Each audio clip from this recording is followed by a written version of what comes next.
Así que le invito a que vayamos al capítulo 13 del libro de Apocalipsis, que es el que, según la serie, nos corresponde revisar hoy. Y consideremos este capítulo, hermanos, muy especial, porque sé que llama mucho la atención. Es evidente, hermanos, que es uno de los capítulos más conocidos de la Biblia en todo nivel y que lamentablemente ha sido muy mal interpretado, muy mal usado. Así que vamos a ir al capítulo 13 para poder hoy día considerar la palabra de Dios y también recibir la voz del Señor, hermanos, en nuestras vidas. Apocalipsis capítulo 13, nos ponemos de pie para que juntos leamos las Escrituras.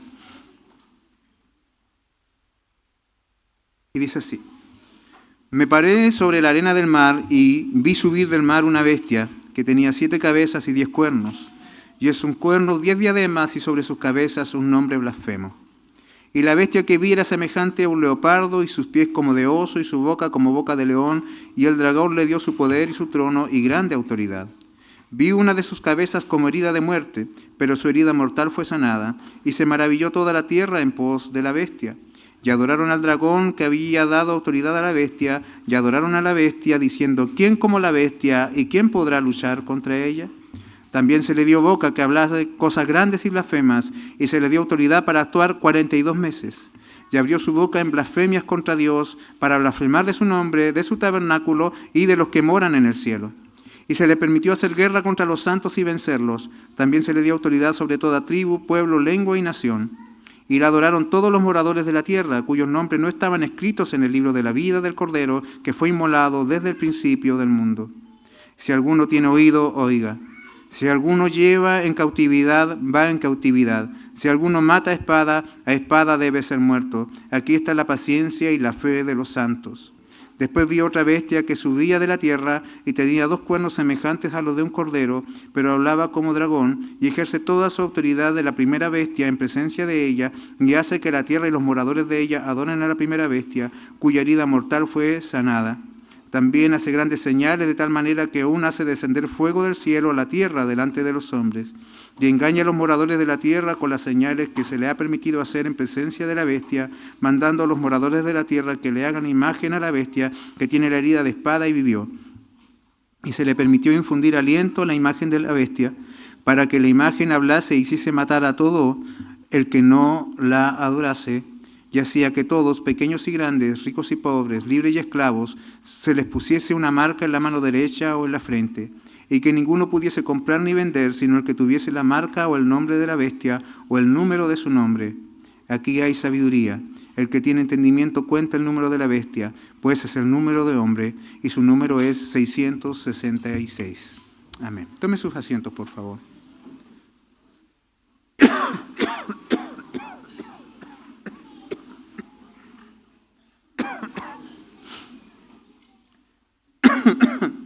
Sin duda, hermanos, uno de los pasajes bíblicos que más ha cautivado la imaginación de muchos es Apocalipsis 3. Hollywood ha hecho una incontable cantidad de películas y series utilizando elementos extraídos de él. Y de hecho, cada cierto tiempo aparece algún especulador que por fin pudo descifrar el número de la bestia y logró identificar a algún personaje de la historia como el anticristo. Y cómo no recordar, hermanos, que hace un par de años solamente, muchos hermanos estaban muy preocupados, muy angustiados en verdad, de que si se ponían las vacunas anti-COVID sin quererlo y a pesar de que amaran fielmente al Señor, podían quedar marcados con el 666 y así perder el acceso al cielo. No sé si usted escuchó alguna vez a algunas personas temiendo aquello. Sin duda, hermanos, el tema del anticristo y del 666 llama mucho la atención a las personas. Y también se discute si esto se trata de algún personaje, algún individuo particular, o bien se tratará de un sistema, será algún personaje histórico, o a lo mejor algún personaje que se ha de levantar en el futuro. Sin duda, para muchos hermanos, el anticristo fue, dependiendo de la época, pudo haber sido Nerón, para otros fue Napoleón, para otros Hitler, para otros Lenin, otros Stalin, para otros algún papa, inclusive para los que tenemos un poco más de años, ¿cierto? Para otros pudo haber sido quizás Mikhail Gorbachev, sobre todo por la pintoresca o la vistosa mancha en su frente. Y hace un poco tiempo atrás, para muchos, o para algunos, mejor dicho, escatólogos o especialistas en la especulación escatológica, era el rey Felipe VI de España. Y según los cálculos que hacían, tomando en cuenta su talla, la talla de sus zapatos, su ascendencia familiar, todo calzaba de que el anticristo es el actual rey de España. La verdad, hermanos, es de que todo esto nos dice de que este tema sin duda llama la atención y despierta la curiosidad. Y que la gente quiere saber cosas. Pero como los hermanos hemos dicho, en la medida que hemos ido avanzando por el libro de Apocalipsis, nosotros los creyentes somos llamados a tomarnos en serio la palabra del Señor. Somos llamados a tomarnos la palabra de Dios, hermano, como lo que es, y hemos de interpretar, hermanos, de acuerdo a cómo debe ser interpretada. De hecho, llegamos a este capítulo y inmediatamente pensamos en el anticristo, pero si somos cuidadosos, en nuestra lectura, el término anticristo no aparece en el Apocalipsis. No aparece ni siquiera en este capítulo 13, ni en el resto del libro. Pero sin duda, hermanos, es conocido y se asocia inmediatamente porque quien lo propuso, quien lo dejó en la Escritura, fue justamente el mismo Juan que escribe el Apocalipsis. Pero no lo hace en el Apocalipsis directamente, sino que lo hace en una de sus epístolas. En 1 de Juan 2, verso 18 dice: hijitos, ya es el último tiempo. Y según vosotros oísteis que el anticristo viene, así ahora han surgido muchos anticristos, por eso conocemos que es el último tiempo. O sea, Juan lo que está diciendo aquí que una de las características o algo que identificará que los tiempos son finales, que la última etapa de la historia está por acabarse, ¿cierto? Es la presencia justamente del anticristo o anticristos, como dice Juan. Ahora, el mismo añade en el verso 22 de este mismo capítulo, del capítulo 2 de Primera de Juan, dice: ¿quién es el mentiroso sino el que niega a Jesús, que Jesús es el Cristo? El que niega que Jesús es el Cristo, dice acá. Este es anticristo, el que niega al Padre y al Hijo.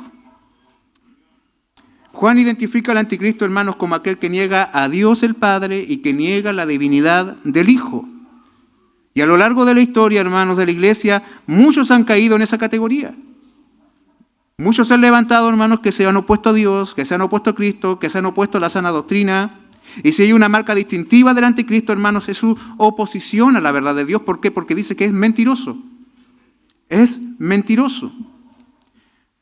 Se opone a la verdad de Dios, se opone a Dios mismo, se opone a Cristo, se opone a su mensaje.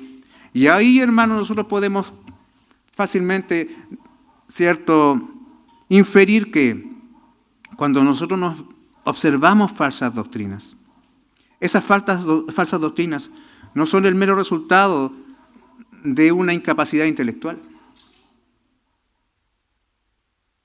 Cuando a veces se daban estas peleas por causa de los falsos apóstoles modernos, algunos decían: pero tengan misericordia, quizás él no sabe lo que tú sabes. Es porque él le faltó estudiar más y por eso que está incurriendo en este error de hacerse llamar a sí mismo un apóstol y de asumir de que él tiene una unción especial y de que él tiene una autoridad especial sobre la iglesia.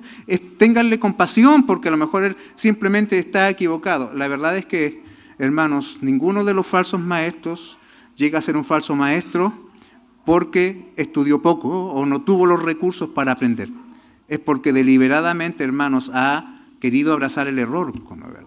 Las falsas enseñanzas no son errores, no es debilidad.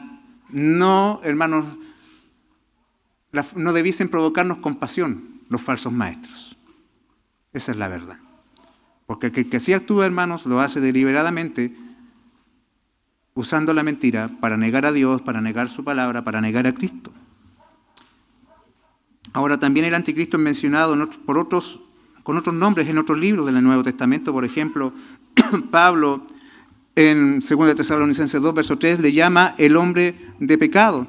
Y con esta mención de Pablo, muchos también proponen de que sin duda se ha de considerar esto como un personaje en particular, un individuo puntual. El término, hermanos, significa lo mismo que lo que propone Juan.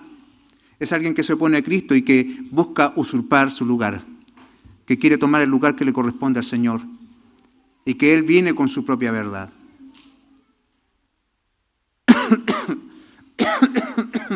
Los reformadores, hermanos, cuando hablaban de estos temas, ellos proponían lo siguiente.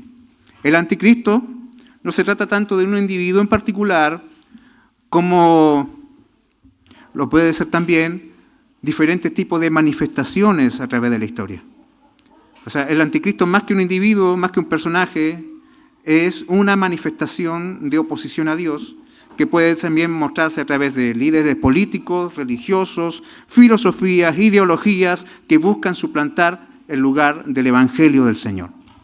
Y por lo tanto, hermanos, debe ser visto como un sistema que se opone a la verdad del Evangelio, que oprime al pueblo de Dios, que a través del engaño, que a través del poder temporal quiere hacer guerra contra la iglesia y lo ha hecho a través de toda la historia y que ha de incrementar esa oposición en la medida que los días finales o el día final se acerca.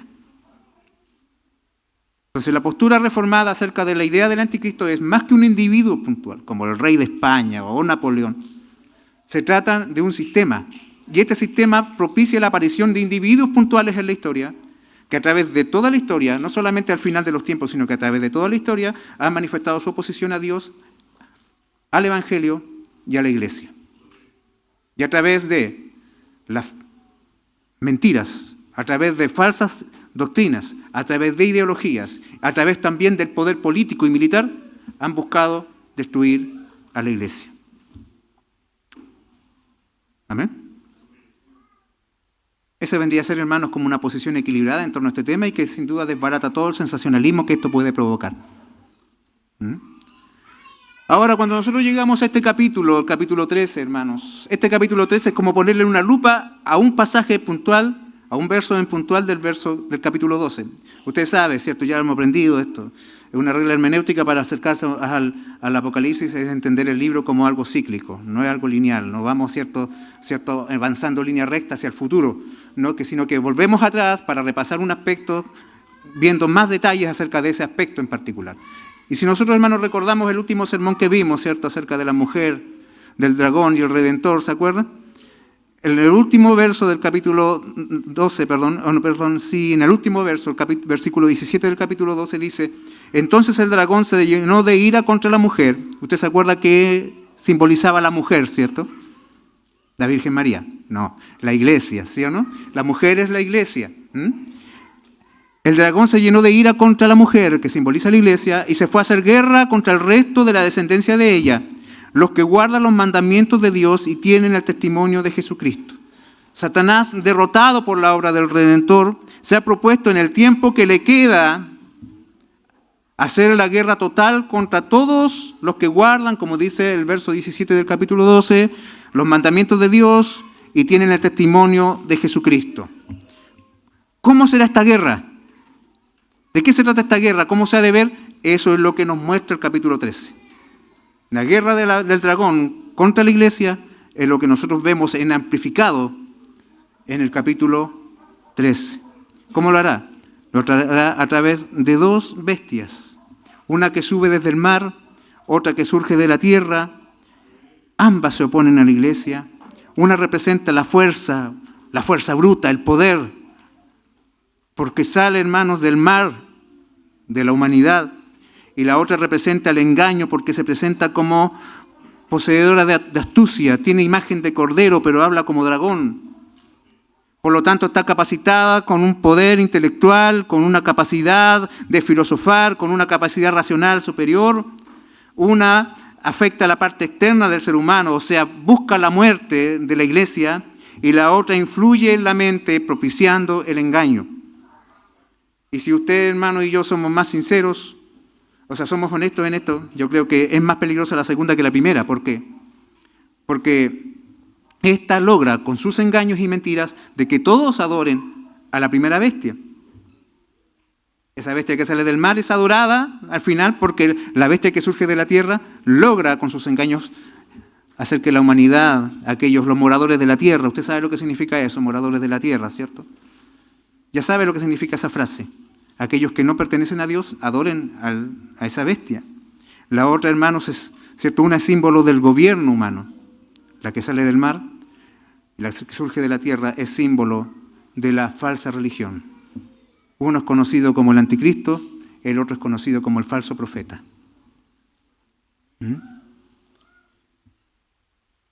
Y aunque la derrota definitiva del dragón, ¿cierto?, ocurrirá, es segura, estas bestias, hermanos, que sirven al dragón, no escatimarán en desencadenar toda su furia, hermanos, contra el pueblo de Dios, mientras tengan tiempo, a través de la persecución y a través del engaño. Buscarán matar o engañar a los santos del Señor. La guerra se da en ambos frentes.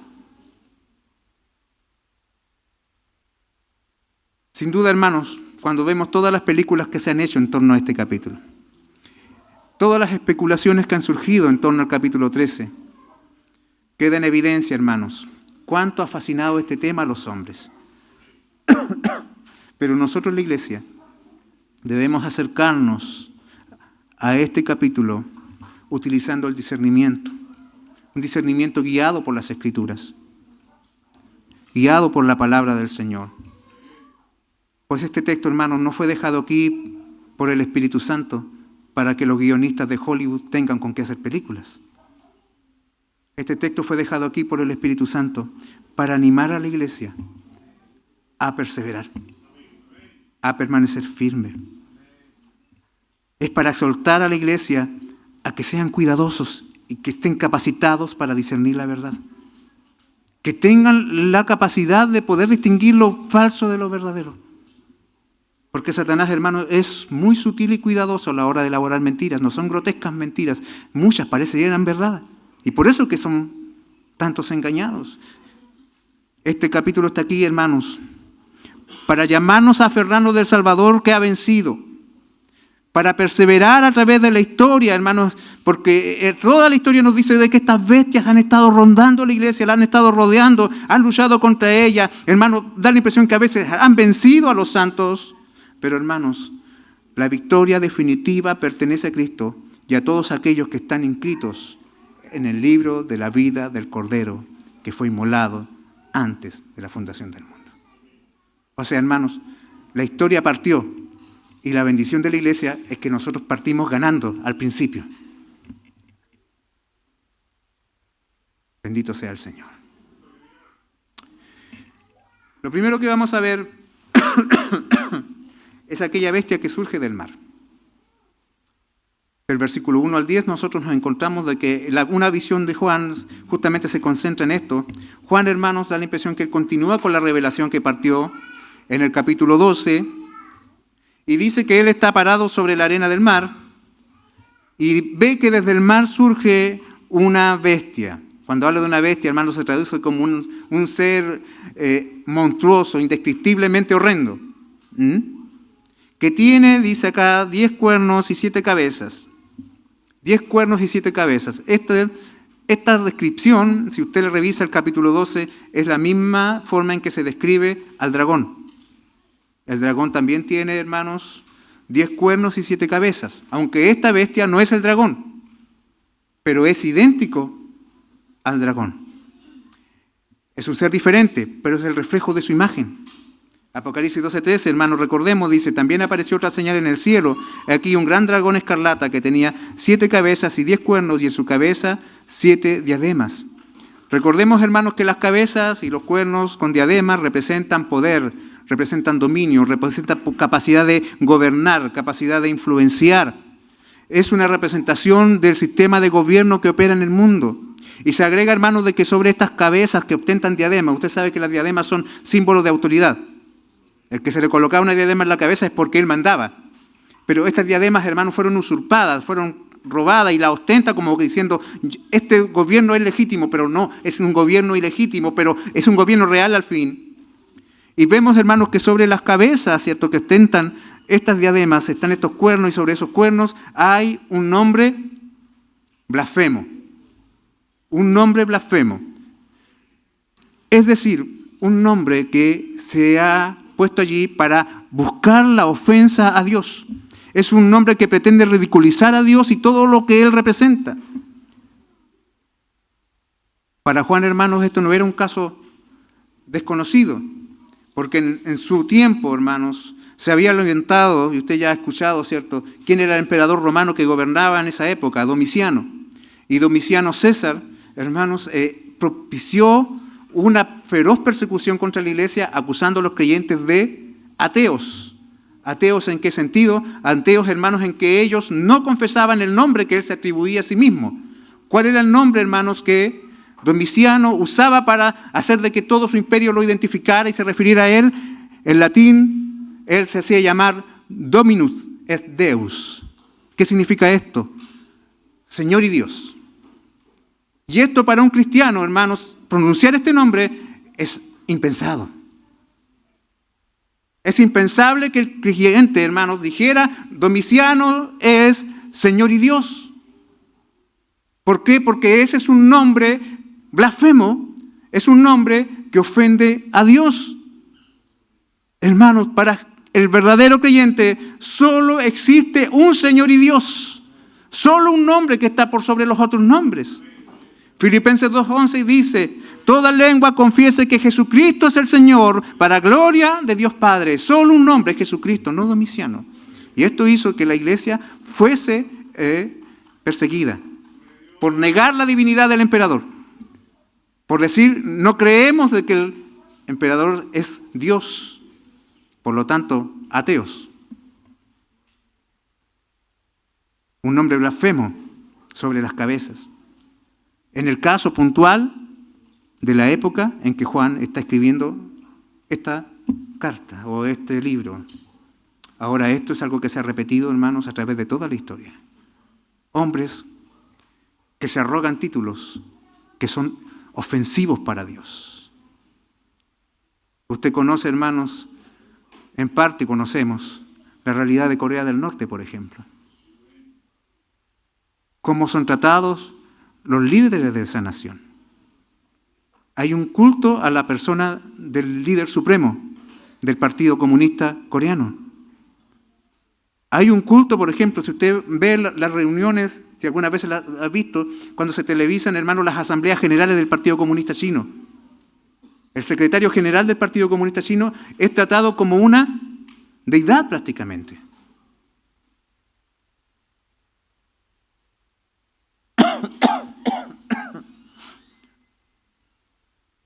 Cuando en mi empresa nos dimos cuenta con quién estábamos compitiendo en esos años, ¿cierto? Yo trabajaba acá en la ruta del Bosque, ¿cierto? En la concesión. Y había una empresa que estaba, hermanos, compitiendo con Ruta del Bosque, que fue la que al final ganó, y era una empresa que venía de China. Y cuando supimos quién era, yo me busqué, la googleé, me metí en la página web de la empresa, y ¿sabe usted que algo que me llamó la atención? Es de que todas sus fotos, hermanos, eran un mesón gigante de un montón de señores vestidos iguales, con un montón de banderas rojas colgando atrás. Da la impresión de que era más que una empresa, una especie de culto. Dicen, por ejemplo, de que cuando un presidente en Estados Unidos, Obama, cambió toda su forma de producir, ¿cierto? Y sacó la mano de obra, ¿cierto?, las fábricas de, por ejemplo, automóviles de Estados Unidos y la llevó a China. Muchos trabajadores norteamericanos tuvieron que reinventarse, pero los llevaron a China a capacitarse. Y la jornada laboral comenzaba con todos los trabajadores formados frente a los líderes de la empresa y de fondo una foto del secretario general del partido, y toda la gente, antes de empezar a trabajar, tenían que pasar unos minutos cantando cuán grande es China, cuán grande es el partido, cuán grande es el líder. Un choque cultural tremendo para un norteamericano, pero yo creo, hermanos, que más una cuestión cultural y hay una cosa espiritual. Un nombre blasfemo. Nombres blasfemos, hermanos, han estado presentes a través de toda la historia. El Señor tenga misericordia. Buscan usurpar el lugar de Dios. Ahora, dice, hermanos, este texto de que esta bestia surge desde el mar. El mar, hermanos, en el Apocalipsis tiene un simbolismo muy particular, que es, hermanos, representar las naciones opositoras al pueblo de Dios. El mar se ve siempre como un lugar donde se origina maldad. Dentro de la cultura judía, el mar era el símbolo de donde estaban los espíritus, los demonios, los fantasmas. Por eso cuando usted lee los evangelios, lo primero que piensan los discípulos cuando ven al Señor caminando es, ¿qué cosa? Viene un fantasma. ¿Por qué? Porque eso es parte del folclore judío. Y también, hermanos, si usted considera los textos bíblicos, el mar representa las naciones de la tierra que están bajo el gobierno de Satanás y que se oponen a Dios. Y esto no es antojadizo, sino que usted, por ejemplo, se adelanta unos capítulos, capítulo 17, verso 15 de Apocalipsis, puede leer: me dijo también, las aguas que has visto, donde la ramera se sienta, son pueblos, muchedumbres, naciones y lenguas. La Gran Babilonia está sentada sobre un mar salvaje. Y esto no es propio solamente o privativo del Nuevo Testamento y especialmente del Apocalipsis, porque en el Antiguo Testamento nosotros podemos leer Isaías 17, verso 12, que dice: hay multitud de muchos pueblos que harán ruido como estruendo del mar, y murmullo de naciones que harán alboroto como bramido de muchas aguas. Tanto en el Antiguo Testamento como en el Nuevo Testamento, el mar es una metáfora que representa al mundo que se opone a Dios. O sea, esta bestia tiene un fundamento, sale, hermanos, de entre las naciones. Tiene relación con las naciones. Luego el verso 2 se da una descripción del aspecto. En el verso 1 solamente alcanzamos a ver las cabezas, los cuernos, las diademas, los nombres blasfemos. Pero ya en el verso 2 se da una descripción del aspecto de esta bestia y se dice que es semejante al leopardo y sus pies como de oso y su boca como boca de león. Esta visión, hermanos, está asociada perfectamente con la visión de Daniel en el capítulo 7. Acá, ¿cierto? Juan ve una bestia, Daniel ve 4 bestias. Allá en Daniel capítulo 7 dice en verso 3, y 4 bestias grandes y diferentes la una de la otra subían del mar. Y justamente esas bestias, hermanos, son descritas de esta manera, con estos animales, el oso, el leopardo, el león, que justamente eran los animales salvajes de las tierras de Palestina en aquellos tiempos. O sea, lo más peligroso era encontrarse con uno de estos 3 animales mientras alguien andaba por el campo. Lo más probable es que resultase muerto. Y estas bestias, hermanos, surgen desde el mar en Daniel, y esta bestia en particular surge también en Apocalipsis desde el mar. O sea, ¿qué nos está diciendo aquí? Que están viendo lo mismo. ¿Amén? O sea, yo para interpretar esto tengo ya de dónde sacar información. Gloria a Dios por eso. ¿Se fijan? No hay que andar viendo cuánto calza el rey para saber las cosas. Basta con que vayamos y leamos la Biblia y tendremos una interpretación seria. Amén. En la profecía de Daniel, estas bestias representan, de acuerdo a la misma explicación que da Daniel, diferentes imperios que surgen sucesivamente uno tras otros. Pero Juan ve las 4 bestias combinadas en una sola.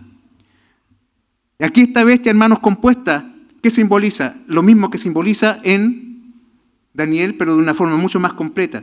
Está simbolizando no solamente un imperio o un gobierno en particular, que es claramente identificable en una etapa de la historia, sino que representa lo mismo, la idea del gobierno humano, pero, hermanos, representa todos los gobiernos anticristianos de la historia que están al servicio del dragón, porque el dragón, hermanos, le ha dado poder, trono y grande autoridad. Esta bestia surge para imponer la voluntad del dragón a través de la persecución contra la iglesia. Persecución que se ha levantado en diferentes épocas a través de diferentes gobiernos humanos que se han opuesto a Dios y a su pueblo. En los tiempos de Juan fue Domiciano y el Imperio Romano, pero antes lo fue Babilonia, Siria, Persia, Macedonia. Y un comentarista dice, las formas difieren. Las banderas pueden cambiar, pero la esencia permanece. Es la misma. El gobierno mundano dirigido contra la iglesia. Esta bestia es semejante a Satanás en su odio contra la iglesia. De hecho, su poder lo ha recibido de Satanás. Observe, sin embargo, hermanos, que en el caso de la bestia, los que están coronados son los cuernos, no las cabezas. ¿Y esto qué significa? De que el dragón lleva sobre sus cabezas su diadema de autoridad usurpada. En otras palabras, es el dragón quien manda. Se ve la bestia rugiendo y gobernando, pero quien está detrás de ella, quien han puesto su agenda a esto, es el dragón. Es el dragón. O sea, el Partido Comunista, el Imperio Otomano en la época, la Inquisición, se ven como instituciones muy diferentes las unas de la otra, pero quien gobierna y maneja los hilos detrás es el dragón. Es el dragón. Él manda, Él es el que gobierna y Él es el que usa a esta bestia para llevar adelante sus planes. Fue Roma en el tiempo de Juan, fue el Islam, fue la Inquisición, el comunismo, el progresismo. Todos movimientos parecen muy diferentes entre sí, pero todos se caracterizan, hermanos, por su odio contra el cristianismo. Su odio contra Dios, contra su iglesia, contra su evangelio. Las banderas cambian de color. Pueden ser rojas, pueden ser moradas, pueden ser verdes, pueden ser multicolores, pero el que está detrás de todas esas banderas es el dragón. Es el dragón. Hace poco surgió en esta semana, hermanos, una coalición de partidos políticos donde obviamente están todos los partidos de izquierda, pero no solamente están ellos, sino que también hay partidos que se dice que son del otro extremo, y todos se han unido en torno a ¿qué? A la idea de poder levantar un frente unido contra, entre ellos, ¿cierto? Contra lo que dicen ellos, la arremetida conservadora para defender el movimiento LGBTQI+, más. Disney Plus le agregan uno al final. Para defender ese movimiento se unieron todos. ¿Qué es esto, hermanos? Buscan silenciar a la iglesia al final. Es el dragón moviendo los hilos. Y esto pasó hoy acá. ¿No es, hermanos, no les resulta curioso de que todo el desorden que hubo en nuestro país en estos últimos años, uno de los blancos de los subversivos fueron las iglesias? Independiente de la confesión, pero las iglesias no se salvaron. Bien, el pueblo se levantó. No, es el dragón manifestándose. El que viene a matar, a robar y destruir. Es Satanás llevando adelante su agenda, buscando silenciar a los creyentes. Ese esfuerzo, hermanos, gracias a Dios que el Señor tuvo misericordia en nuestro país, pero nos libró de la nefasta constitución que nos propusieron hace un par de años atrás. Hermanos, ¿usted la leyó? ¿Se dio cuenta de lo que buscaba? Instaurar, hermanos, el panteísmo como la religión oficial de Chile prácticamente y abolir la fe cristiana. Consagrar a nivel constitucional, hermanos, la masacre, el genocidio de niños, la matanza de chilenos, hermanos. ¿De dónde pueden salir esas ideas, hermanos? ¿De un par de activistas afiebrados? No, hermanos, es el dragón que usa el poder político para oponerse al evangelio. Ahora, el verso 3 dice que una de estas 7 cabezas había recibido una herida mortal, un golpe de muerte. No se dice en qué lo propinó, hermanos, este golpe, pero si usted va a Isaías 27, verso 1, dice: en aquel día Jehová castigará con su espada dura, grande y fuerte al leviatán, serpiente veloz, y al leviatán, serpiente tortuosa, y matará al dragón que está en el mar. ¿Quién dio este golpe de muerte en esa cabeza?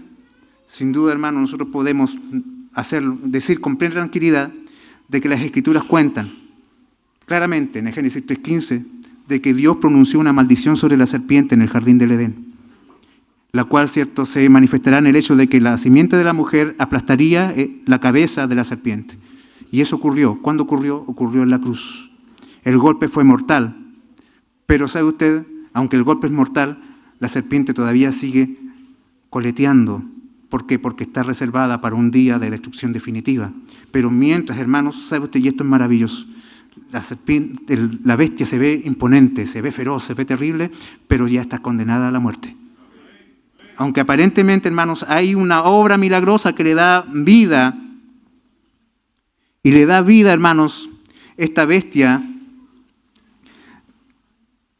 se mantiene activa, pero no logrará mantenerse viva para siempre.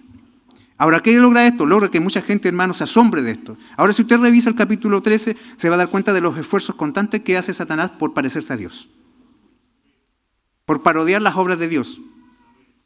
Satanás tiene una trinidad, el dragón también quiere tener una. Y eso no es nuevo para nosotros, porque Satanás quiso tomar el lugar de Dios, quiso usurpar el trono de Dios. Entonces vemos que hace milagros, lo vemos que hace sanidades, vemos, hermanos, que tiene una marca al final. ¿Se acuerda usted del capítulo 7? Que los escogidos del Señor tienen un sello. Bueno, acá los que sirven a la bestia tienen una marca también. O sea, está buscando en todo ser como Dios. Aunque odia a Dios, quiere ser como Él. Y este texto en particular nos muestra, hermanos, esto. Había una leyenda en los tiempos de Juan, y era que decía de que Nerón iba a volver. Antes de la persecución de Domiciano, hubo una persecución muy terrible que fue la de Nerón en los años 60, 68 después de Cristo. Ustedes conocen la historia de Nerón, ¿cierto? No del perrito, del emperador Nerón, ¿cierto? Ahora los perros nomás se llaman Nerón, ¿cierto? Él hizo una terrible masacre contra los creyentes culpándolos del incendio de Roma. Pero luego, hermanos, toda esta obra de maldad se volvió en su contra, y Nerón, hermanos, no murió castigado, sino que él se suicidó. Y se contaba en la superstición, hermanos, de la época, de que corrían el riesgo, o esperaban de que en algún momento Nerón resucitara. Aunque no fue Nerón el que volvió, el espíritu de Nerón, hermanos, volvió a manifestarse, por decirlo de una forma, en este nuevo emperador Domiciano, que fue mucho más cruel que Nerón. O sea, de cierta forma, ¿qué nos está diciendo con esto, hermanos? De que hay una constante de maldad en contra de la iglesia. Podrá caer una cabeza, pero, hermanos, de una u otra manera hay un resurgir de maldad en contra de la iglesia. Domiciano se levantó, hermanos. El primero dijo, los cristianos quemaron Roma. Y Domiciano dijo, yo soy Dios. Tienen que darme culto. Y esto hizo una persecución que fuera mucho más cruel. Inclusive lo que está viviendo Juan es por causa de esta persecución. El emperador reclamó adoración y le fue dada por todo el mundo conquistado. Él fue adorado como Dios. Si los únicos que se opusieron fueron los cristianos. Y podemos ver, hermanos, cómo es usurpada la alabanza a Dios en esta bestia, por esta bestia. Satanás desea lo que es de Dios. Y note usted cómo es adorado por los moradores de la tierra. Dice, ¿quién como la bestia? ¿Y quién podrá luchar contra ella? ¿Qué es esto? Esto es un plagio. Había una canción, hermanos, que ya decía esto, Éxodo 15:11. ¿Quién como tú, Señor, entre los dioses? ¿Quién como tú, santo y magnífico, que realizas maravillosas hazañas y llevas a cabo sorprendentes prodigios? ¿Qué hacen estos hombres? Toman esta misma canción y la distorsionan para usarla para adorar a la bestia. Podemos apreciar, hermanos, la constante imitación de Satanás de los eventos relacionados con Cristo. La sanidad de la cabeza herida es una parodia de la resurrección. El dragón otorga autoridad a la bestia, lo cual otra vez es una imitación, hermanos, de la autoridad de Cristo cuando Él, luego de resucitar, dice, toda potestad me es dada en el cielo y la tierra. Bueno, aquí el dragón dice, todo poder también tengo yo en el mundo. Valiéndose del engaño y la simulación, la bestia consigue engañar y embaucar a los ignorantes para que le rindan culto.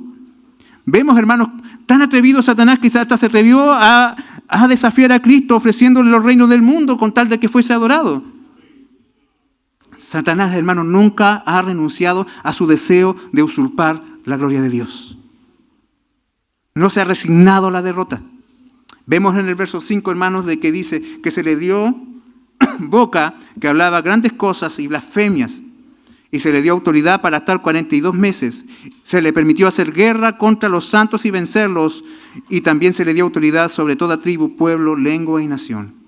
Esta bestia es arrogante y blasfema. Se atreve a proferir insultos contra Dios.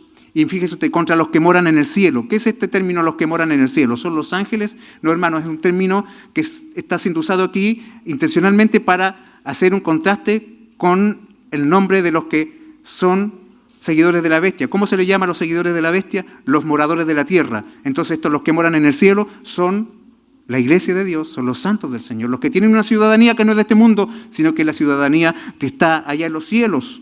Y este se ha levantado para ofender al reino de Dios, hermanos, y también se ha levantado contra todo aquello que representa algo reverente, hermanos. Todo se vuelve objeto de burla por parte de la bestia arrogante, pero todo ese poder, toda esa autoridad, inclusive hasta esa boquita que habla blasfemias, ¿qué dice el texto? Le fue dada. Le fue dada. ¿Qué significa esto? De que hay otro poder que es superior y soberano y que gobierna sobre todas las cosas, inclusive sobre el dragón y la bestia. Este lenguaje nos recuerda, hermanos, de que a Él se le dio boca, que se le dio autoridad, que se le permitió hacer guerra, que se le dio autoridad sobre las naciones de la tierra, significa, hermanos, algo que a nosotros nos debiese consolar. de que en medio de toda la lucha, hermanos, inclusive de la derrota y el sufrimiento que podamos experimentar en este mundo, hermanos, en medio de las aparentes victorias del mal sobre la iglesia, quien gobierna realmente es aquel que da y le permite a Satanás hacer lo que él puede hacer. ¿Quién es ese? Es el Dios soberano, quien además determinó de que esta guerra contra los santos del Señor tendrá un tiempo limitado. ¿Cuánto tiempo? 42 meses. Usted ya ha escuchado lo que significa este número, los 42, que es el mismo que el número 1260 días. 42 meses es igual que 1260 días. ¿A qué equivale esto? Equivale a toda la historia desde la ascensión de Cristo hasta su segunda venida. Habrá una guerra, Satanás estará activo luchando contra la iglesia. Toda la historia de la iglesia tendrá la iglesia oposición. 20 siglos tiene la iglesia. En 20 siglos la iglesia ha sido perseguida. Nunca ha dejado de ser perseguida. Nunca ha dejado, hermanos, hemos dejado de ver hermanos morir por causa del Evangelio. En estos 20 siglos siempre ha sido perseguida la iglesia, siempre han matado creyentes, hermanos, siempre ha habido una guerra contra la iglesia. La bestia, mediante la persecución y el engaño, hace guerra contra los santos, pero su guerra, hermanos, durará 42 meses. Estos 1260 días, según el capítulo 12, en que la iglesia estará en el desierto, siendo acosada por el dragón. Hermano, ¿sabe usted lo que pasa? A la par de que el dragón la acosa, y aunque la iglesia esté en el desierto, ¿se acuerda usted de que nunca dejó de ser sustentada por Dios? Y por eso, hermano, ¿acaso usted cree que esto es como un movimiento político? ¿La iglesia es un movimiento político? No, hermanos, la iglesia es algo mucho más poderoso porque viene de Dios. Por eso que con todas las persecuciones la iglesia no ha desaparecido. Tanta gente que ha muerto por servir a Cristo, hermanos, ya hubiese muerto. El Tercer Reich cayó, la Unión Soviética cayó el Imperio Romano, cayó, hermanos, los diferentes imperios de este mundo. El Imperio Británico ya casi no existe, el Imperio Español, el más grande del mundo en su época, tampoco no existe hoy. Pero la iglesia sigue en pie. ¿Por qué? Porque Dios no deja de sustentar a su pueblo, aunque tiene un enemigo feroz que no descansa. Hermanos, estos 42 meses que tiene, va a hacer todo lo posible por destruir la iglesia. Pero, hermanos, recordemos quién es quien nos sustenta. Y al cumplirse ese tiempo, todo ese poder, todas esas diademas sobre sus cuernos, todas esas diademas sobre sus cabezas, será quitado y la bestia será derrotada para nunca más levantarse. El diablo de pronto se va a encontrar con Cristo y va a chocar contra su poder. Y estos textos nos indican que aunque la oposición es feroz, aunque la oposición es real, es limitada. Y sus límites se los puso Dios. Amén. Bendito sea el Señor. La bestia del mar ha sido descrita, se ve imponente, tiene mucho poder, tiene mucha autoridad, es feroz, recibe adoración. La adoran todos los moradores de la tierra, cuyos nombres, como dice, hermanos, el verso, ¿cierto? El verso 9, si no me equivoco. Dice acá, hermanos, de que, no, el verso 8, los que la adoran son todos aquellos que no están sus nombres inscritos en el libro de la vida del Cordero que fue inmolado desde el principio del mundo. ¿Quiénes son los que adoran la bestia? Aquellos hermanos que no están inscritos en el libro de la vida. Estos textos nos da a entender, en primer lugar, que la influencia de la bestia será incrementada al final de la historia. Será incrementada, hermano. No esperemos tiempos mejores. ¿Amén? No. No debemos esperar que las cosas en este mundo mejoren. Y esto no es ser pesimista, hermano. Cristo reina hoy. Pero el mundo, hermanos, es enemigo del Señor. No esperes condiciones ideales en este mundo. Tu único deleite en este mundo debe ser Cristo y no el mundo. Este texto nos recuerda, hermanos, de que no te enamores del mundo, no vivas para este mundo, no esperes ni hagas tus sueños dependiendo de este mundo, porque este mundo, hermanos, no ama lo que tú amas. Quiere adorar a la bestia. Muchos serán cautivados por su poder, pero habrá un grupo que no se postrará, un grupo que no se doblegará. Como Sadrach, Mesach y Abednego, hermanos, ellos solo tienen alabanzas para el verdadero Rey. Solo adoran los que no están inscritos, y los que sí están inscritos en el libro de la vida, ellos se mantienen firmes, cueste lo que cueste. Gloria a Dios. ¿Qué significa esto? ¿De dónde viene ese valor? ¿Qué es lo que hace fieles a los santos del Señor? ¿Es su capacidad intelectual? ¿Es su pureza espiritual? ¿Es su perfección como personas? No, hermanos, lo que los hace firmes no son sus capacidades, sino que son el hecho inamovible de que sus nombres están inscritos en el libro de la vida. No es su valor, es lo que el Cordero inmolado, hermanos, hizo por ellos, lo que les da firmeza y los sostiene y no los deja caer en el engaño de Satanás. Y aunque sus cuerpos sean muertos por la persecución, no negarán a Cristo, no porque son, hermanos, héroes en sí mismos, sino porque el Cordero murió por ellos y Él escribió sus nombres. ¿Se da cuenta? Esto habla de la elección soberana, de la soberanía de Dios. ¿Y qué me dice esto a mí? Me garantiza, hermanos, de que no seré derrotado, no por lo que yo soy, sino porque lo que el Cordero inmolado hizo. Note usted cómo se pone aquí la verdad de que Cristo murió sacrificado en nuestro lugar. La sangre del Cordero es la que nos da la victoria, hermanos. Los que fueron comprados por la sangre del Cordero, estos que antes de la fundación del mundo fueron conocidos y escogidos, son preservados por esa elección. A los que el Señor escoge, el Señor, hermanos, no los suelta. Nadie puede arrebatar de la mano del Señor a sus escogidos. Por eso, hermanos, lo único que se postran ante la bestia son los que no están inscritos. Bendito sea el Señor. Hermanos, la elección soberana es el consuelo de la iglesia. Por muy dura que sea la batalla, no caeremos. No porque seamos fuertes, sino porque fuimos escogidos. Porque el Cordero escribió mi nombre, hermanos, es porque yo permaneceré. Es porque Él derramó su sangre en mis lugares que yo quedaré hasta el final. Aunque mi carne pueda ser deshecha, hermanos, pero si mi Salvador murió en mi lugar, nadie me podrá arrebatar la vida eterna. Bendito sea el Señor. Y así termina la descripción de la primera bestia. Y pudiésemos avanzar a la segunda bestia, pero note usted lo que encontramos al medio. Versos 9 y 10. Si alguno tiene oído, oiga. Hay un paréntesis acá. Es como una interrupción a lo que Juan está escribiendo. En medio de la revelación, esta voz viene. ¿Quién es el que siempre decía así? El Espíritu Santo, hablándole a la iglesia. Interrumpe el hermano el relato de Juan para que ahora dirigirse a los que tienen oídos para oír.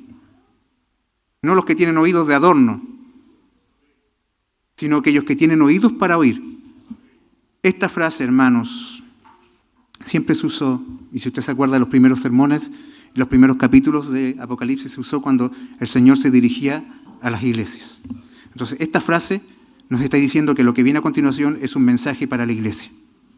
Es un llamado a la iglesia. Las bestias están allí, vea, pero lo importante es esto que está al centro. De las dos bestias hay un mensaje, hay un paréntesis. Hermanos, dispongan sus oídos, todos los santos, para oír estas palabras confortantes. Porque por medio de su siervo Juan, el Señor se dirige ahora a los santos. Estas visiones no tienen el fin de aterrorizar, sino de confortar a la iglesia. Y el verso 9 dice, quien tenga oídos para oír, que oiga. Hermanos, lo decíamos, esto es común de los diálogos del Señor con su iglesia, exclusivamente con su iglesia. Los únicos que usan sus oídos realmente son los escogidos de Dios. El resto, hermanos, no entiende nada de lo que estamos diciendo acá. Está aburrido ya, no hay a la hora que yo termine. Pero los que son del Señor, ellos tienen oídos para oír.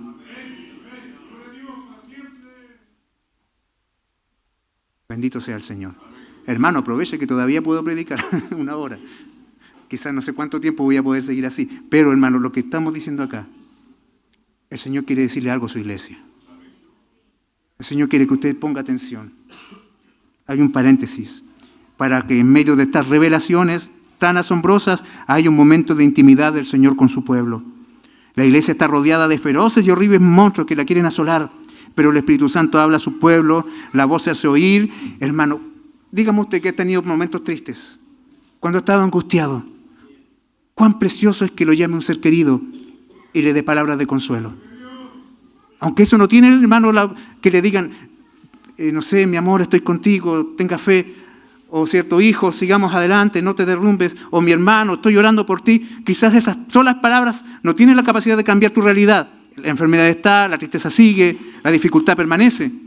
Pero ya que alguien te diga, estoy orando por ti, cuenta conmigo, no estás solo, traen consuelo, ¿no?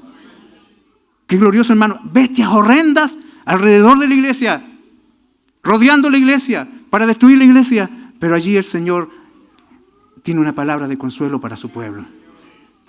Si tienes oído, escucha entonces, hermano. En medio de la persecución, en medio del engaño y de la muerte, el Señor hace oír su voz para llamar a la iglesia a que a perseverar, a mantenerse firme. El Señor está del lado de su pueblo.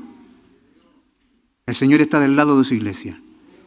En estos 42 meses que la bestia, hermanos, ruge, nunca estará la iglesia sola. Y el Espíritu dice, si alguno lleva en cautividad, va en cautividad. Si alguno mata a espada debe ser muerto. ¿Qué está haciendo aquí el Espíritu Santo a través de Juan? Está citando Jeremías 15, verso 2, que dice, así ha dicho Jehová, el que a muerte, el que a espada, el que a hambre, el que a cautiverio. Uno dirá, podías haber buscado mejores palabras para consolar.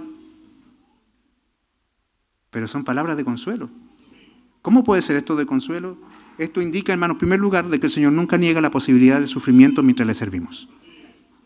El sufrimiento y el dolor son cosas reales y cercanas. Es una guerra espiritual. Y ha habido guerra y sufrimiento a través de toda la historia y sin duda seguirá habiendo y habrá más todavía más adelante. Pero gloria a Dios, ¿qué significa esto, hermanos? Que todo lo que le ocurra a la iglesia, todo lo que pase con la iglesia fue determinado por la voluntad de Dios. Fue decretado por Dios de que fueras al cautiverio, hermano, así va a ser. Fue decretado por Dios de que murieras a espada, así será. ¿Qué consuelo puedo hallar en esto?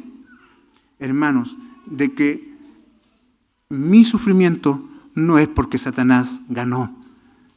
Mi sufrimiento es porque Dios lo permitió.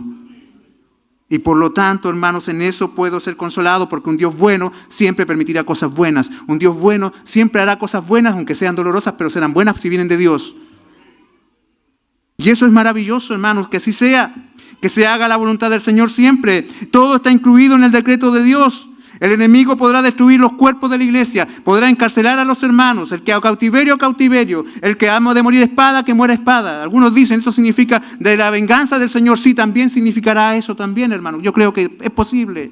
Pero una cosa, hermanos, es el principio que yo veo como más presente acá, hermanos, es de que Dios ha puesto su decreto. Y en su decreto ha determinado que Satanás no puede hacer nada de lo que Dios primero no le permita que me haga. Y en eso hay consolación, hermanos. Es Dios quien gobierna. Es Dios, hermanos, quien determina. No es Satanás. Es Dios quien ha ocurrido todo lo que le pasará a su iglesia. Y eso en última instancia es consuelo y esperanza. Dios es el que vence. Dios es el que gana. Dios es el que gobierna. No es Satanás. No sé si eso te da consuelo, hermano. Eso es maravilloso, hermano. Para una iglesia que está sufriendo, eso es maravilloso. Que aún la muerte y la cárcel sean decretadas por Dios. Es glorioso, porque si algo sé, es que lo entiendo, sé que me va a doler, pero una cosa tengo clara, que Dios hace todo para su gloria y para mi bien. Bendito sea mi Dios. Recordemos las palabras que Juan usa al principio del libro, capítulo 1, verso 9, si usted se acuerda, cuando él se describe como un consiervo de la iglesia y dice de que esta iglesia, ¿cierto?, experimenta tribulación en el reino y en la paciencia de Jesucristo. El reino al medio, rodeado de tribulación y de paciencia. El reino rodeado de tribulación y paciencia. Por eso que el llamado a los santos es a perseverar y a tener paciencia. Dice el verso 10 al final, aquí está la paciencia y la fe de los santos. O sea, un santo, ¿cómo se reconoce? Por su perseverancia, por su paciencia. Nadie se salva por perseverar. Nadie se salva por ser paciente en el sufrimiento. Pero uno que ha sido salvado, persevera y es paciente. No se va cuando las cosas se ponen malas. No renuncia a Cristo cuando las circunstancias se vuelven difíciles. Un verdadero salvado, hermanos, alguien que realmente ha sido escrito su nombre en el libro de la vida, hermanos, se reconoce por su perseverancia. Hermanos, ¿cuánta gente está aquí todavía y hay otra gente que no ha permanecido aquí y han vivido las mismas cosas que aquel que permanece? Y aún así, él no se fue. ¿Por qué uno se va y el otro queda? El mismo apóstol Juan dice, salieron de nosotros, ¿por qué? Porque no eran de nosotros. Porque los que son de nosotros, ellos se mantienen. Bendito sea el Señor. La iglesia ha sido perseguida por 20 siglos y aún permanece. Todas las hogueras no han logrado callarlas. ¿Por qué si somos tan frágiles y débiles? ¿Por qué permanecemos? Porque fiel es Dios. Y el Espíritu Santo está con el pueblo de Dios para ayudarle a seguir predicando. La perseverancia y la paciencia solo son posibles, hermanos, ¿cuándo? ¿Se acuerda usted el autor de Hebreos, capítulo 12? La carrera se corre ¿cómo? Con los ojos puestos en Jesús, el autor y consumador de la fe. Entonces, ¿por qué quedó uno y el otro se fue? El que quedó tenía sus ojos puestos en Cristo. El que se fue lo tenía puesto en los hermanos, en los hombres. Pero si tu mirada está puesta en Cristo, ni la bestia te puede mover de donde Cristo te plantó. Bendito sea el Señor. La iglesia puede estar rodeada por bestias, y viviendo una batalla muy dura, pero aún así es llamada a perseverar. Bendito sea el Señor. ¿Se da cuenta que hay un llamado a la perseverancia en medio de las visiones de las bestias? Porque terminó esto el verso 10 y entramos al verso 11 y las palabras vuelven a ser como al principio. Dice acá, y vi otra bestia que subía de la tierra. La visión continúa después del paréntesis donde se escucha el llamado a la perseverancia. Aquí hay otra bestia y esta bestia ahora sí surge desde la tierra. Esta bestia, fíjese usted cómo es descrita. Dice que subía de la tierra y tenía 2 cuernos semejantes a los de un cordero. Parecía un cordero, de hecho. Tenía solo 2 cuernos, no tenía 10. No vamos a hablar de esos detalles, pero sí hay una cosa muy puntual, que parecía cordero, tenía cuernos de cordero, pero hablaba como dragón. ¿Qué vemos acá? Esta bestia es una parodia descarada de Cristo, al punto que tiene la apariencia del cordero. Pero, hermanos, es todo en su interior todo lo contrario. Daniel 8:3 dice, alcé los ojos y miré, y aquí un carnero que estaba delante del río y tenía 2 cuernos. Una apariencia bondadosa, pero su maldad aflora cuando habla, pues habla como dragón, y esto la hace mucho más peligrosa porque es engañosa. Parece un cordero como el cordero de Dios, pero su misión no es redimir, sino llevar a los hombres ¿a qué? A que adoren a la bestia, a la primera bestia, aquella que recibió una herida mortal en su cabeza. Hace, hermanos, que la gente haga lo que no, lo más necio, adorar a algo que está derrotado.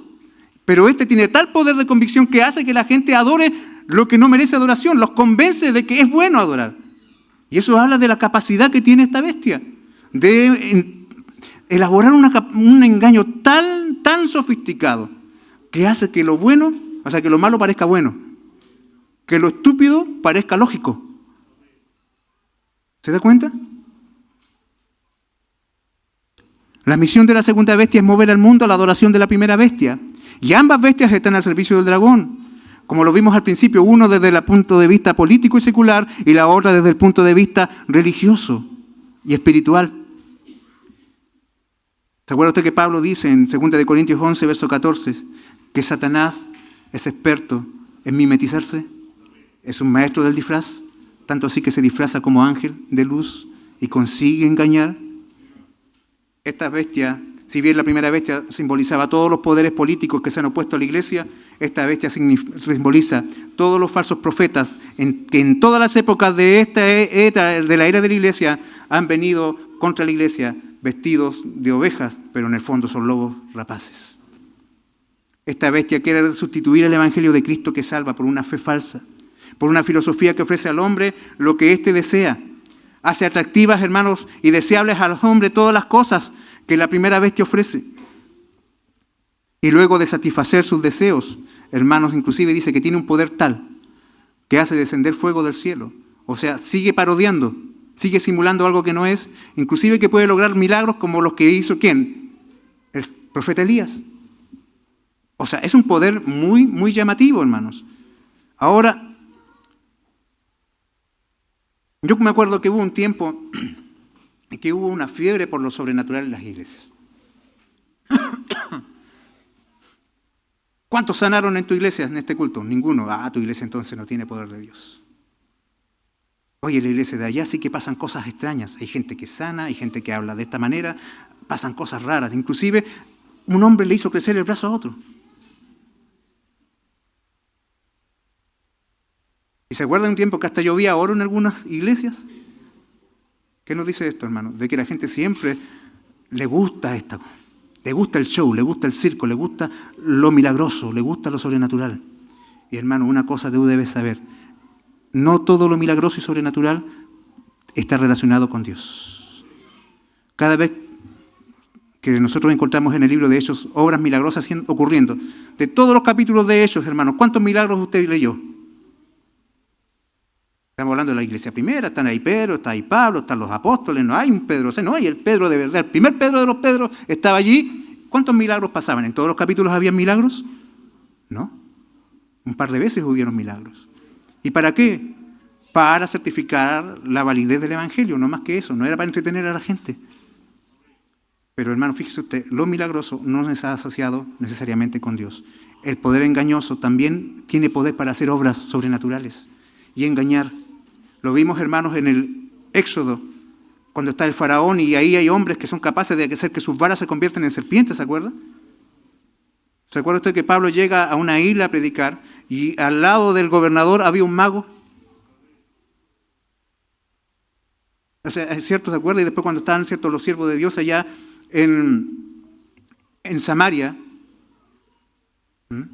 y llega Pedro allí, había un hombre entusiasmado por lo sobrenatural que va y ofrece dinero, porque la gente, hermano, siempre ha tenido esta hambre y esta sed por lo curioso. Dios nos ayude, hermanos. Este es un gran imitador.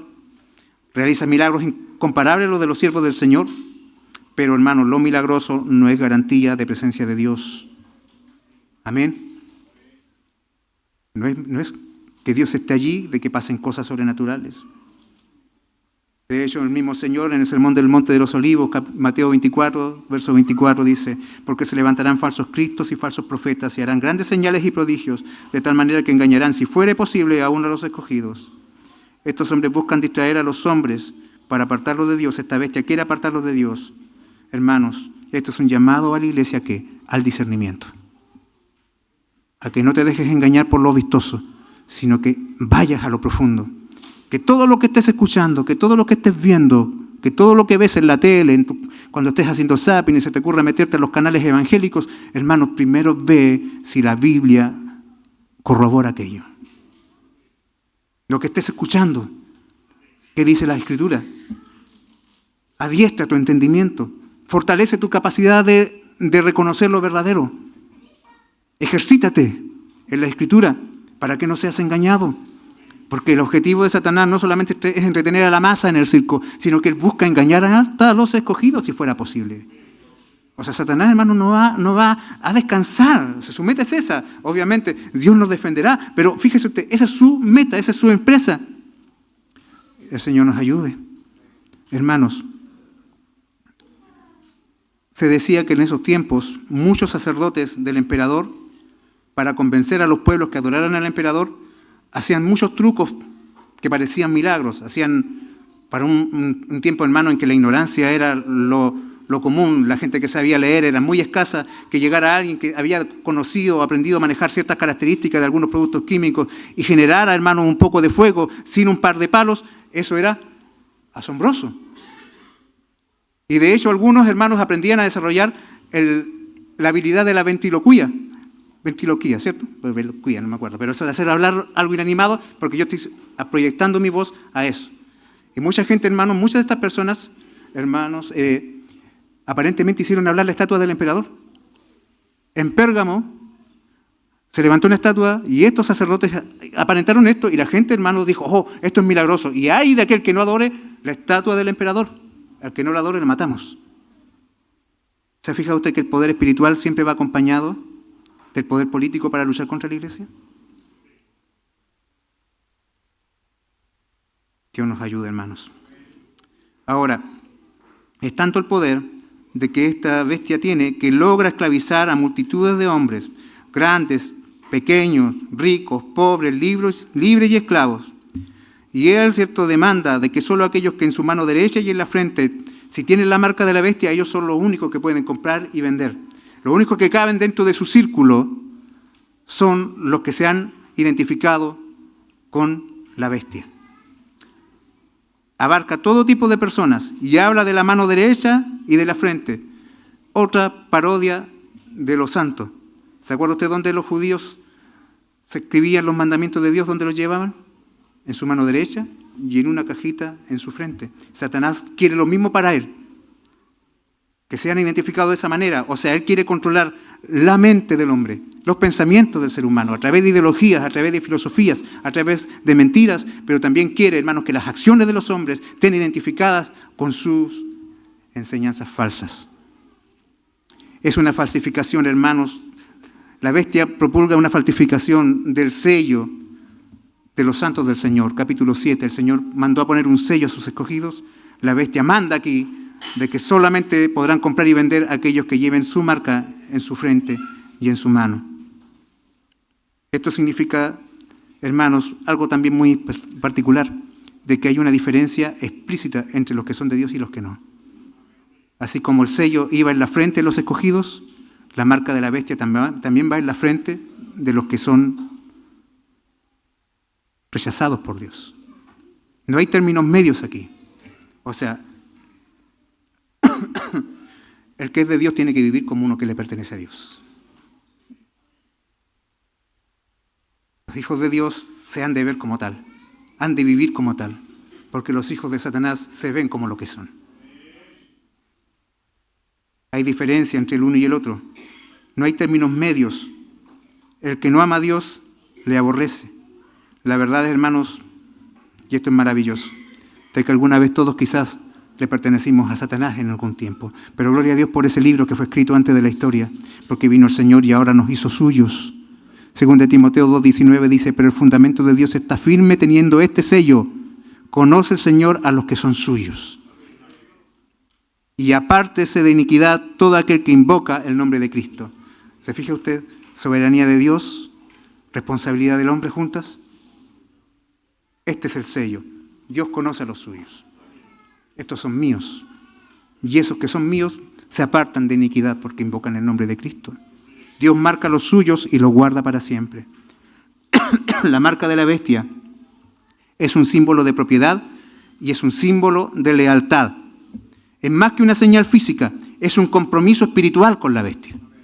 No se trata, hermanos, de un microchip, de un código de barras o de una vacuna. Es una identificación espiritual con el reino de Satanás.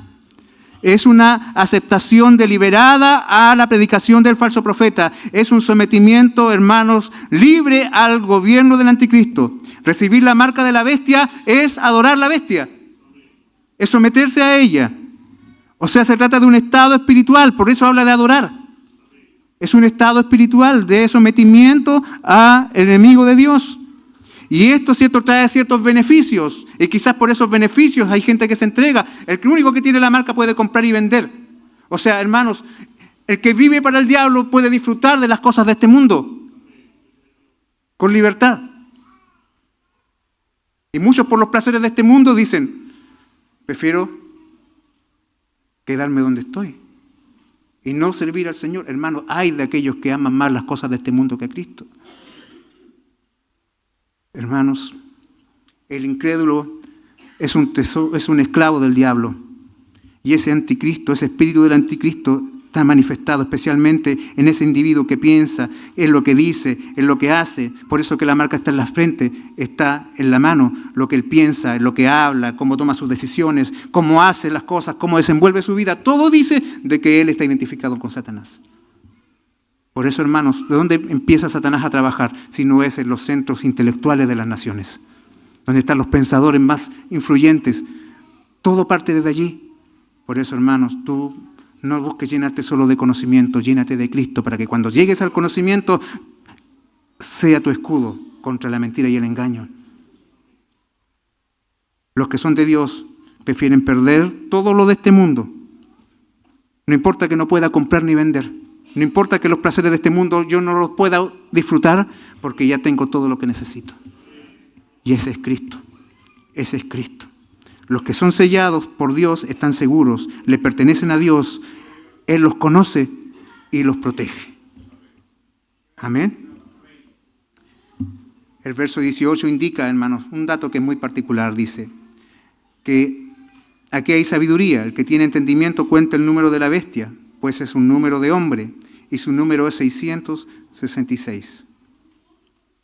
Ahora, hay una técnica o una práctica que se llama gematría. ¿Qué es la gematría? Es como la técnica de poder encontrar significados a las letras usando los valores numéricos de esas letras. Por eso que alguna gente tomaba el 666 y llegaban a conclusiones. Esto significa un nombre.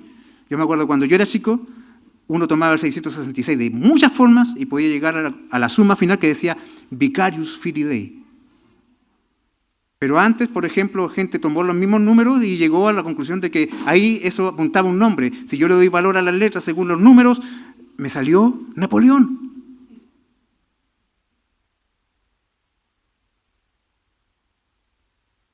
Ahora, la gematría no es la forma de entender el número. Si usted se dio cuenta hasta aquí, el libro de Apocalipsis está lleno de números, ¿cierto? ¿De cuántas veces que usted se ha encontrado con un número, esos números indican un nombre? Siempre los números indican un estado, más que un nombre. Por ejemplo, el número que más se ha repetido es el 7. ¿Y qué significa el 7? Plenitud, perfección. ¿Cierto? Las 7 iglesias, los 7 espíritus de las iglesias, los 7 candeleros. Y de hecho hasta el 144.000 tiene relación con eso. Los números perfectos que tienen que ver con lo pleno se identifican con algo que tiene raíz en el 7. ¿Ah? Pero en cambio el número de la bestia, dice acá el texto, si alguien, cierto, aquí hay sabiduría, el que tiene entendimiento, cuenta el número de la bestia. ¿Por qué? Porque es un número de hombre. Es un número de hombre. O sea, ¿qué significa esto? Bueno, en primer lugar, ¿cuándo fue creado el hombre? El 6º día, ¿sí o no? Y es un número, hermanos, que se repite 3 veces. O sea, hay una intención de alcanzar una meta de plenitud. De lo máximo, de ser como Dios. Si el número de hombre, hermanos, es el 666, entonces uno puede sacar sus cuentas, darse una pequeña licencia, entonces el 777 sería el número de Dios, ¿cierto? Porque ahí está el número perfecto repetido 3 veces, plenitud completa, perfección absoluta. Pero en cambio, este número es un número de hombre. No alcanzó a ser de Dios. No alcanzó la perfección que quería. Es un número que se queda corto. Es un número, hermanos, que significa que al final de todos tus esfuerzos no diste en el blanco. Fracasaste al final. No llegaste a la plenitud. Cierta significa perfección o victoria. Pero la bestia, con todo su poder desplegado, con todas sus persecuciones y sus engaños, la bestia nunca logrará ser como Dios. Siempre llegará más abajo. ¿Se entiende?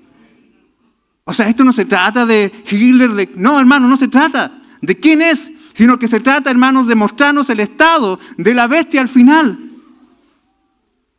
La bestia nunca logrará su meta. ¿Cuál era la meta de la bestia? Mire, fíjese usted todas las parodias que hizo. La aparente resurrección, ¿cierto? El poder, los milagros, ¿cierto? La Trinidad satánica. Todo está queriendo decirnos de que la bestia, hermano, si hay algo que no la deja dormir, es porque quiere ser como Dios. Quiso en el principio usurpar el trono de Dios. Quiso tomar el lugar de Dios. Quiere destruir el pueblo de Dios. Quiere hacer las cosas, hermanos, que Dios hace. Pero al final, ¿qué pasa? Con todos sus esfuerzos no lo consiguió. Llegó hasta el 666, pero no llegó hasta el 777. ¿Qué me dice esto, hermanos? ¿Cómo yo debiese leer esto?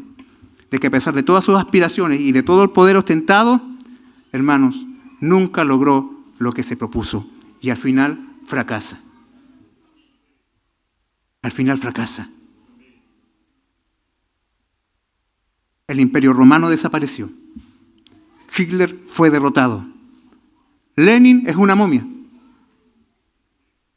La Unión Soviética, un mal recuerdo en la historia. Y Satanás, el rey de los fracasados. ¿Cuál es la principal función de este número al final de este capítulo, hermanos? ¿Para qué está aquí? ¿Para qué lo dijo Juan? ¿Para que estemos buscando y especulando, imaginándonos cosas, haciendo películas, haciendo series de televisión? No, hermanos, está aquí este numerito para recordarnos que Satanás pierde al final. Y la victoria definitiva será de Dios y de su pueblo. Bendito sea nuestro Dios. La influencia de la bestia, hermanos, no debería limitarse al final del siglo I, ya que esa autoridad es de alcance mundial. Se manifiesta de diferentes maneras y perdura hasta la consumación de los tiempos. El reino del anticristo abarca todas las épocas. El espíritu del anticristo sufre un fuerte golpe, pero se renueva en vigor. Esta descripción de la bestia que regresa es una burla de la resurrección de Cristo. Sin embargo, las diferencias son claras. Mientras que el anticristo vive para destruir, Cristo vive para ofrecer vida eterna a su pueblo.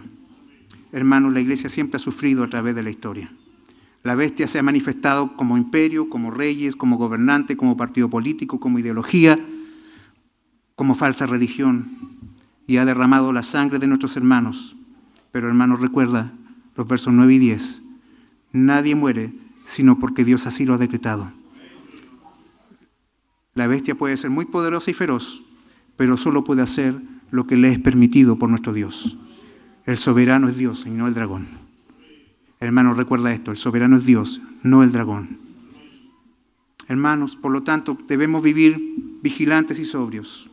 Usa tu discernimiento, piensa bíblicamente, llénate de la palabra de Dios, porque es cierto, hay una batalla real a tu alrededor, feroz que se está librando en estos momentos, hermanos, a tu alrededor. Nuestros enemigos son implacables, son feroces, son como bestias y nos quieren ver muertos, nos quieren ver engañados.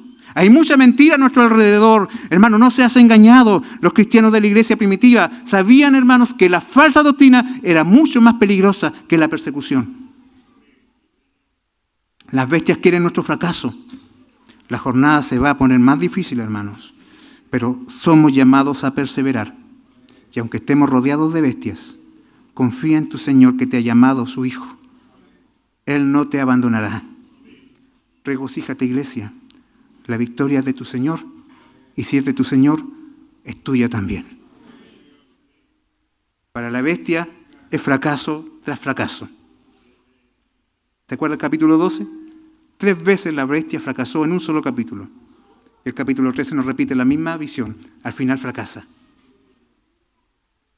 Fracaso tras fracaso para el dragón y sus bestias, pero para los santos del Señor vamos de victoria en victoria. Sé que muchos se preguntan al final, ¿y será eso lo que significa el 666? Yo, hermano, quiero que te hagas una pregunta mucho más importante y crucial que ¿quién es el anticristo y qué significa el 666? ¿Cuál es esa pregunta, pastor? Esta. ¿Está tu nombre inscrito en el libro de la vida del Cordero? Yo creo que esa pregunta es más importante. Si no lo sabes, si no estás seguro, ven a Cristo hoy. Recuerda que Él murió en tu lugar, fue inmolado y derramó su sangre para que tú seas de Él y no del dragón. Amados hermanos, rodeados por bestias salvajes, pero aún así la iglesia persevera. Pongámonos de pie y oremos al Señor.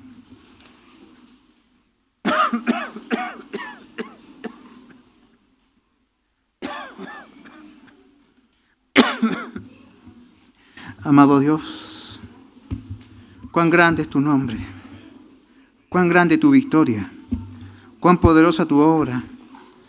Señor, te amamos a esta hora y te adoramos, porque tu fidelidad es para siempre y tu misericordia, Señor, la vemos todos los días. Estamos rodeados de enemigos feroces que quieren destruirnos, pero tú nos muestras aquí, nos muestras por este texto, mi Señor, de que hay victoria para los tuyos. No debemos confiarnos, no debemos dormirnos. Satanás anda como león rugiente. Nos llamas a ser sobrios, nos llamas a estar velando, nos llamas a estar despiertos, nos llamas a ser santos, nos llamas a perseverar. Oh, mi Señor, qué maravilloso es saber de que ni un pelo de nuestra cabeza cae, sino es porque tú lo permites, Señor. Estamos seguros en ti. Y aunque la bestia ruja y desmenuce todo a su alrededor, tú eres el que gana al final. Gracias, mi Señor, por ese sacrificio que asegura que mi nombre está inscrito en un lugar que no merecía, que nunca hubiese alcanzado, Señor, algo tan glorioso por mis propios méritos. Pero fue tu sangre la que lo permitió. Tú me dejaste, Señor, tu trono de gloria, tomaste mi lugar y fuiste a la cruz y derramaste tu sangre para que los nombres de gente tan insignificante como nosotros hoy día estén inscritos en ese libro glorioso. No hoy, sino por lo que tú hiciste desde antes de la fundación del mundo. Te amamos por eso, Señor, porque eres quien ha vencido para nosotros. Te adoramos a esta hora. Te lo pedimos por Cristo nuestro Señor. Tu bendición sobre tu pueblo. Amén y amén. Que el Señor les bendiga.